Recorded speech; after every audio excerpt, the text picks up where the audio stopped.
Just to start off, what do you see with the fighting spirit of this team that you guys are facing a 2-1 hole at half? Some changes at halftime, you come back and you get that late goal.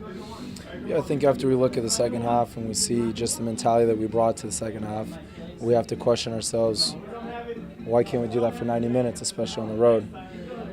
But with that being said, the last two road games, we've gotten 6 points, which is a huge step in the right direction. And even though we started a bit flat, for us to come back, especially in a tough place like New England, and get the 3 points is a huge mental boost for our team. Yeah, and with that last goal, Gonzalo steps up, and he's a guy who's fought through his own ups and downs with this club. But just what do you think it means for him to get that moment which sends you guys out of here with 3 points out of a tough place? I think that's why the emotions were so high, is because we know he's been battling the ups and downs of making that transition. And look, we believe in the guy, and we know that he's capable of changing the game. And what he was able to do tonight, for us at least, from what we've seen in practice, he should be able to do that each and every game he comes into. And then, of course, just for us to come to New England, who for the last few years has been very heated. They're a good team. They're well coached. And I have a lot of respect for those guys. But the respect sort of ends when the whistle starts. And I felt like we gave them too much respect in the first half. But to come out with the response that we did in the second half was huge.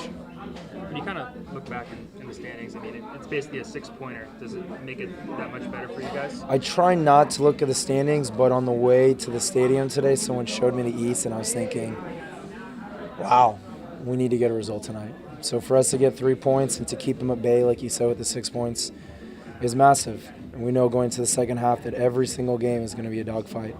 And that's why we need to be able to do this for 90 minutes. How much do you think it affected the game when you guys switched formations and really clogged up that midfield second? I think two things helped us. Switching to 5 in the back and then putting Felipe on Lee. Lee's a very talented player. He's one of the most creative midfielders in this league. But to have someone man mark him, I don't care who you are, it makes your life a little more difficult. And then, of course, we're limiting their service. They have some big boys that can get on the end of crosses. And by even making them think twice about getting the cross in, only help mitigate their risk or help mitigate their danger. What do you think was key to kind of containing a guy in Diego Fagundes, who in the first half, frankly, was kind of slicing and dicing you guys up, and then in that second half, it seemed like he was kind of corralled and kept at bay? Diego's an important player for this team, and he's had a great season. So we knew, especially with him not playing on the weekend, that he was going to come with a lot of energy, and he showed it in the first half.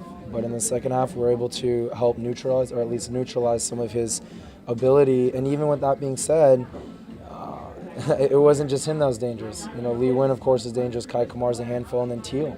Teal was killing us on the weak side, but the guys really stepped it up, especially in the second half, and we were able to find ways to neutralize not only Diego, but the other guys as well.